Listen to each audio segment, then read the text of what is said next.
Welcome. Let us explore deadlock detection. This presentation is about detecting and recovering from deadlocks in operating systems. Understanding deadlocks and how to handle them is crucial for building reliable and efficient systems. What exactly is deadlock detection? It is a runtime mechanism that checks if a deadlock has occurred. This approach allows deadlocks to potentially form, and then identifies them after they have occurred. The detection process uses the system resource allocation state to detect circular wait conditions. These conditions arise when two or more processes are blocked indefinitely, waiting for each other to release resources. Deadlock detection is typically implemented using resource allocation graphs or wait for graphs. When should you use deadlock detection? Well, it's useful when prevention or avoidance strategies are too restrictive. It is also useful in systems where deadlocks are rare but possible. It can be used when resource utilization is prioritized over deadlock-free guarantees. Finally, it's often paired with recovery mechanisms to resolve detected deadlocks. Let's delve into the resource allocation graph. It is a directed graph showing resource allocation state. In this graph, circles represent processes such as process 1, process 2, process 3, and so on. Squares represent resource types such as resource 1, resource 2, resource 3, and so on. There are two types of edges. First, request edge, which is a directed edge from a process to a resource. This indicates that the process wants the resource. Second, assignment edge, which is a directed edge from resource to a process. This indicates that the resource has been allocated to the process. Importantly, a cycle in the graph indicates a potential deadlock. Now let's examine the deadlock detection algorithm, beginning with the wait for graph approach.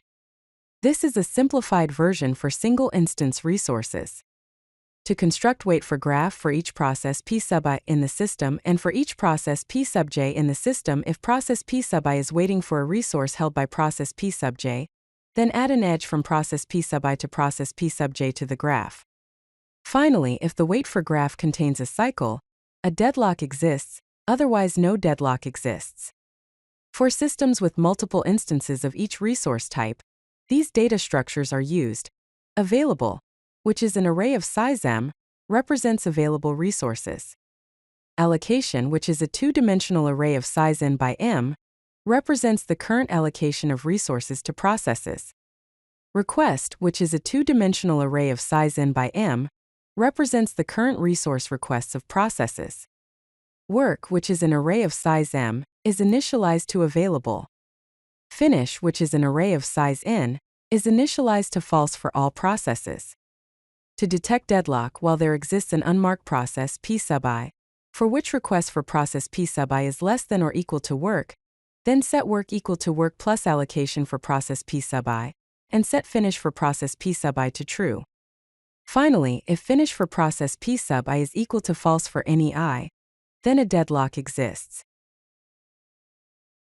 Here's an example of deadlock detection in action. Consider the following system state at detection time.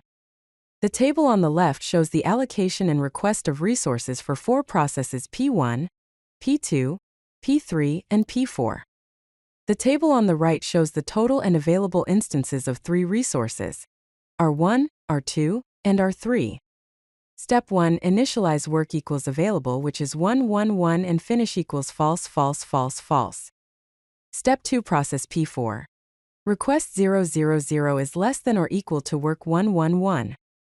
Set finish for P4 to true and work becomes 1, 1, 3.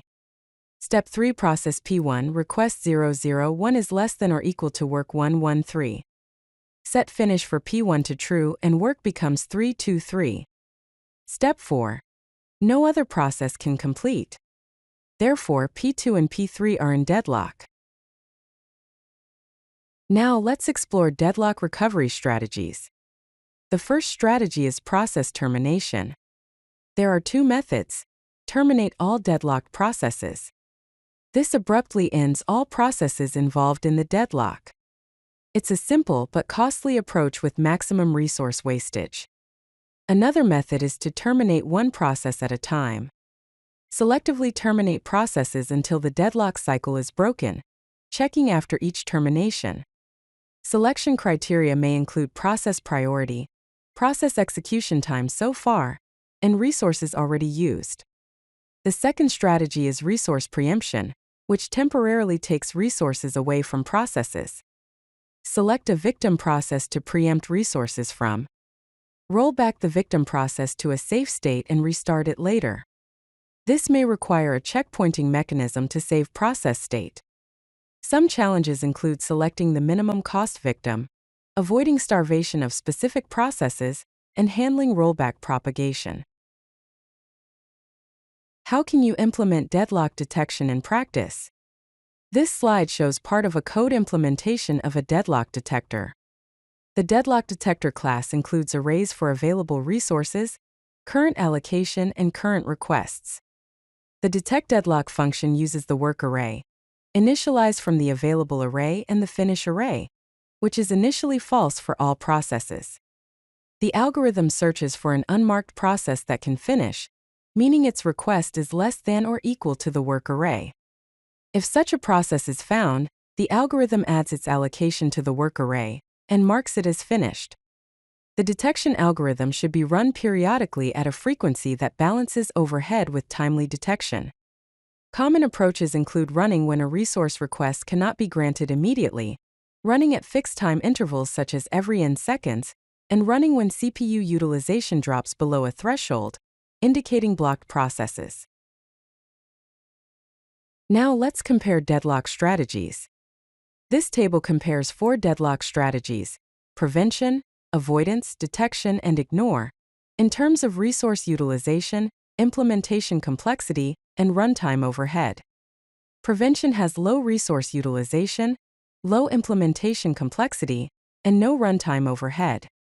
Avoidance has medium resource utilization, high implementation complexity, and high runtime overhead. Detection has high resource utilization, medium implementation complexity, and medium runtime overhead. Ignore has very high resource utilization, no implementation complexity, and no runtime overhead. Advantages of deadlock detection are that it allows higher resource utilization than prevention and avoidance. There is no need for a priori information about resource needs. It works well in systems where deadlocks are rare. It can be implemented with reasonable overhead.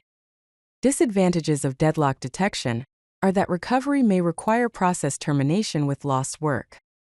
The detection algorithm adds runtime overhead. The time between deadlock formation and detection can cause resource wastage.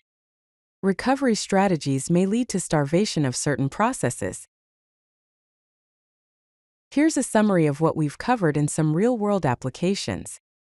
Key takeaways. Deadlock detection allows systems to identify circular wait conditions at runtime. Detection algorithms use resource allocation graphs or wait for graphs. Recovery requires either process termination or resource preemption. Detection offers better resource utilization than prevention and avoidance. Here are some real-world applications. Database systems use deadlock detection to manage transaction locks and ensure data integrity, while maintaining high concurrency. Distributed systems implement distributed deadlock detection algorithms to handle resource dependencies across multiple nodes. Modern operating system kernels use detection and recovery to handle deadlocks in process scheduling and resource allocation. If you like this video, hit that like button and don't forget to subscribe. Visit codelucky.com for more such useful content.